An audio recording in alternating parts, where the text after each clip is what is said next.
I sat down with Debbie Nichols the other day, and she would like to share her story with you now.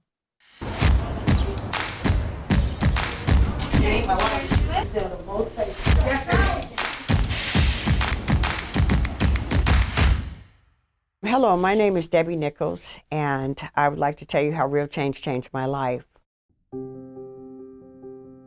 My story started in 1999. I went through a divorce, and at that point, I had a prominent job at a law firm. I was active in church and socially. I went through a divorce, which ended up causing me to go into depression and oppression. I ended up getting on crack cocaine, which kind of took my life because I ended up panhandling. I ended up stealing from stores. I ended up sleeping under trees. I then saw some people selling papers, and I inquired about that, and they said, this is real change. This is what I was doing, and this is how it helped me to change my life. So I then came down to Real Change in 2008. I enrolled, I became a vendor. It gave me something to look forward to basically every day, that I can go and see my clients, and and I had to work for it. And me, I'm the type of person, I like doing things for myself. My mindset changed altogether because I knew that I can go out and make me some money today, and I knew I wasn't going to spend it on drugs. So people would give me compliments on what I was doing. They said, I like what you're doing in Real Change. They wanted to know my story. They were concerned about me, which made me feel better that people were understanding that I'm in transition, that I'm trying to do something, that this is hard for me. It allowed me to have some integrity. It made me feel better. It caused me to work and be the person that I know I am to be, and that I can give back to the communities. I no longer buy crack. I have a home. So Real Change really works. If you want to change your life, it does work. This is my job. I look forward to it. You can't pull me from this job. This is the best job. It is. We need your support. Every dime counts, not only just for our vendors, but for others and for other local things that we're interacting with. We need real change in Seattle, and we need real change in this world. So we thank you again. Please donate to Real Change. And thank you very much for all that you do for Real Change.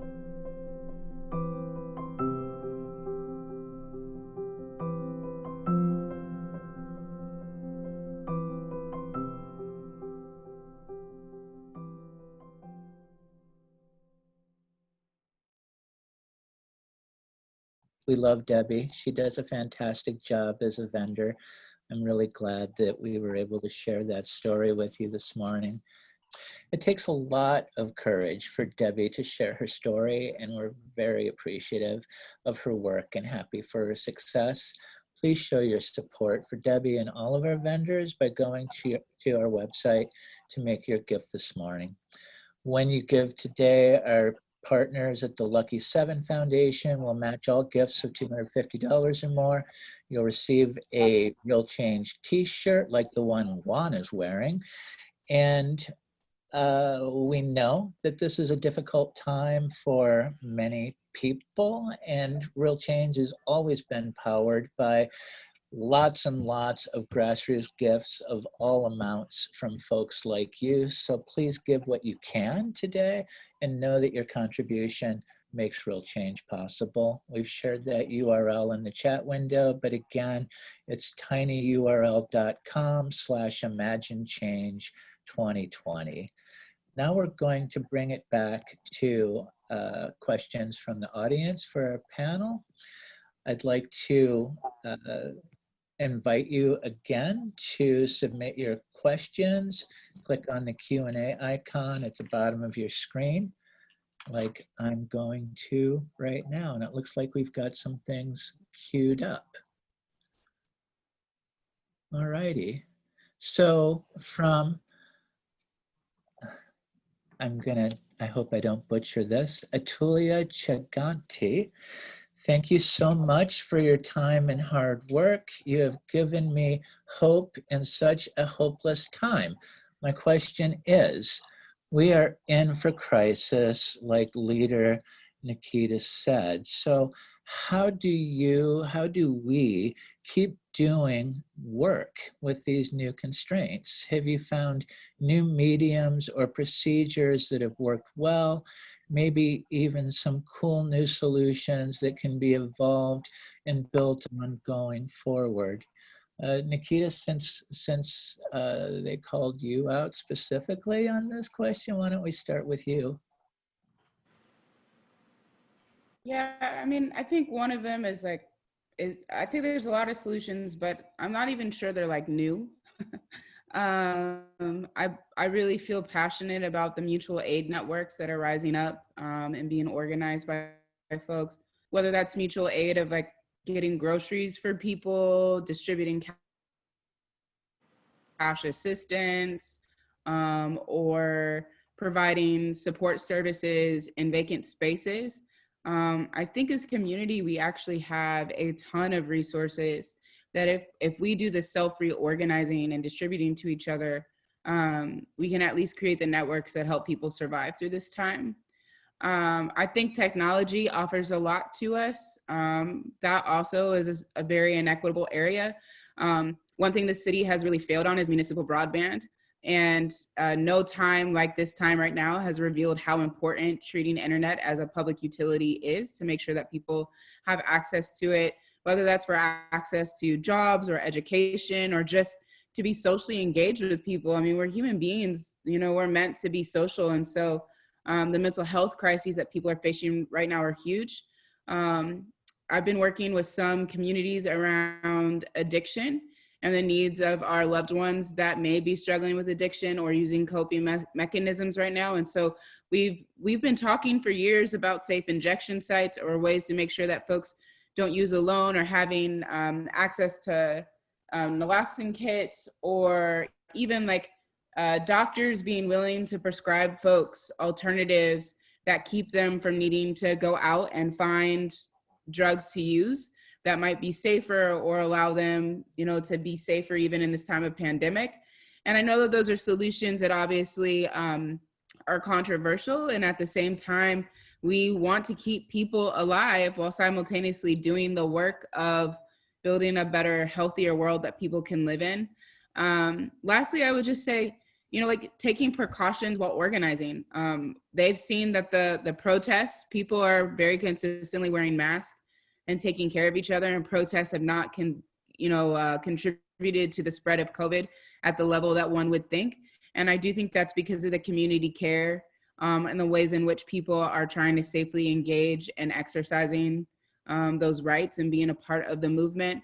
That being said, there are tons of people who cannot step outside of their homes because either they have compromised immune systems or they have loved ones that do. And so again, I would just drive us back to the point of mutual aid, and COVID-19 Mutual Aid Seattle and other mutual aid networks in our city or in our county have been developing these networks since February.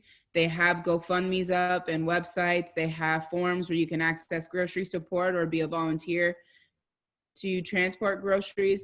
And I think that's probably one of the most powerful ways that we could be involved in taking care of each other right now. Fantastic. Would any of our other panelists like to chime in on this? Sharon, go ahead. Well, I think it's very, very important that we figure out a way to stop the sweeps. We have to stop the sweeps. Now, we actually, with COVID-19, we actually need a place for people who are camping out in tents to do so safely and peacefully. Why aren't we doing that? We cannot afford to just put people in more danger and more crisis and more vulnerability with the police sweeping people from place to place. So we could set up some places where people could tent and socially distance and have hygiene facilities. There's lots of, just think of all the parking lots, think of all the empty, church parking lots, city parking lots. We should be able to do this. And then we should be able to have tiny houses where people can move into from a tent to a tiny house. And we should also purchase hotels. There's, the hotel industry has been hit hard. Why aren't we purchasing hotels immediately to move people in? Now, Lehigh has done this twice. We purchased the Aloha Inn, under Norm Rice, Mayor Norm Rice, and that is still functioning really well today. And then we also purchased Pine City Inn that we named after Joe Martin. It's called Martin Court in Georgetown. And it's a great facility for homeless families and homeless individuals. So we should be purchasing hotels as opposed to just, saying that the city doesn't have money and we should just, turn a blind eye to people who are suffering. 190 people have died living on the streets of Seattle. It's been horrible, a horrible situation. So we should be supporting the people who are trying to survive, and it can happen and it can work. Thank you so much for bringing our focus back to that. Juan, do you have anything to add before we move on to the next question? When I moved into Seattle from Texas in 1971, there was a big sign on the tunnel coming into Seattle that said, the last person to leave Seattle, please turn off the lights. All right, that sounds good. I had just walked in to what was then a depressed community. I mean, Seattle was probably, it was going through a recession. Boeing employees were laid off. It was a really bad situation. Food banks were being created. In fact, that was when the food bank movement started. And in the midst of all this, we organized the takeover of El Centro de la Raza in 1972. And we began to house, people that were homeless at that time, which were a lot of Latinos that were going to the Chicano ESL program.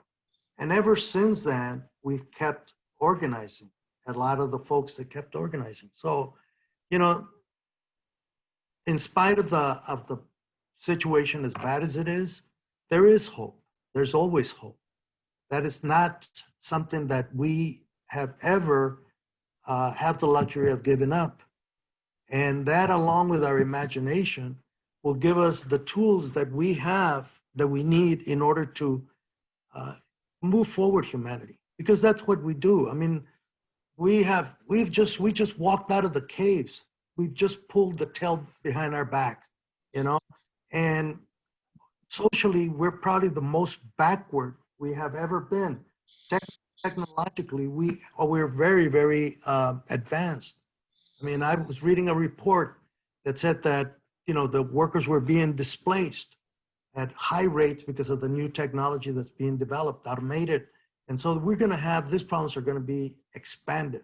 So now is the time for us to start organizing ourselves, continuously planning on the data that we already have, and do the kind of innovative experimental work in many ways that Sharon has been doing over the years. I mean, creating, facilities for homeless people where they can clean up and wash up and do all this stuff, tiny homes, a gamut of creative ideas that Sharon and her crew have put together in the city of Seattle.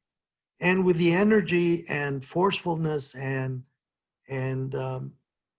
strength of people like Nikkita, who are out on the streets marching and forcing people to see the reality of what this country has done to a lot of folks. And so those are the elements that I see we need. And on top of it, we need to involve more and more youth and start working with folks.